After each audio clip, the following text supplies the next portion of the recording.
Edwin staggered up from the mud and placed a hand on her shoulder. It was like touching a skeleton.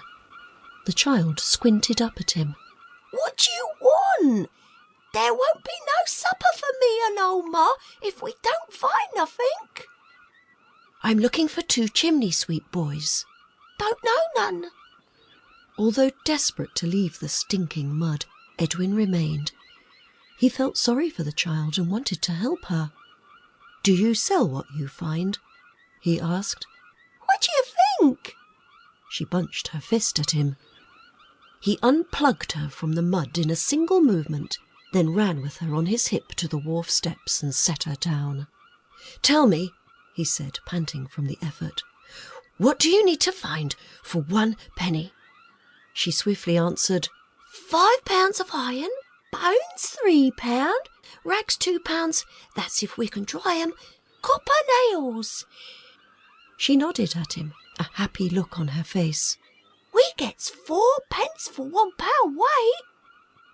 While the child talked, Edwin wormed the remaining silver penny from the toe of his stocking. It wasn't easy with the stocking stiff with mud. "Take this," he said. She jumped up and snatched it from his hand.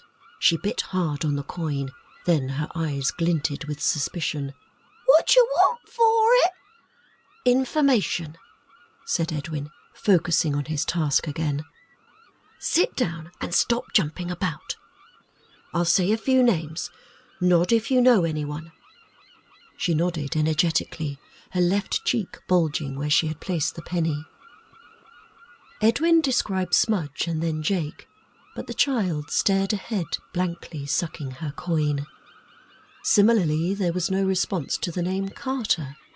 Then Edwin remembered Jake saying, "Bad Bess will have it off you." "Bess, Bad Bess," he said finally. She spat out the coin and rewarded him with stretched lips. Edwin winced.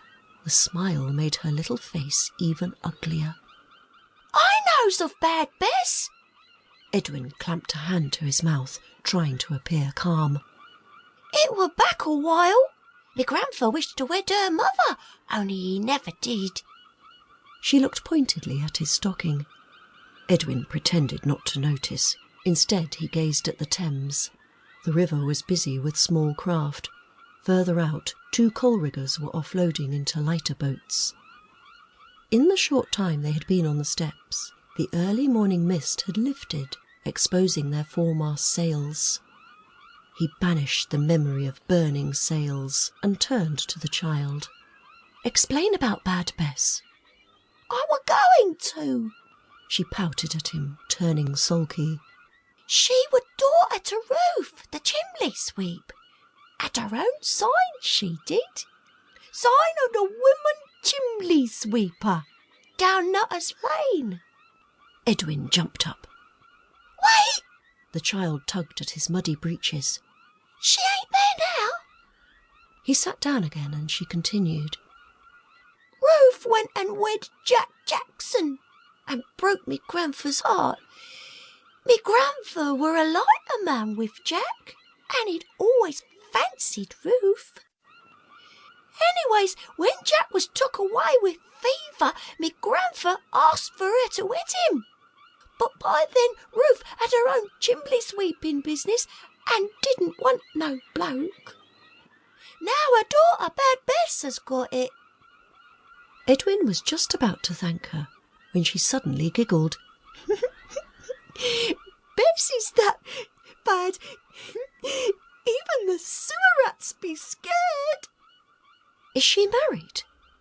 "Some little gent, a foreigner, I think. Come over on a boat, so grandfer said." "Is your grandfather still alive?" The child leaned close and whispered. "Don't tell me old grandma."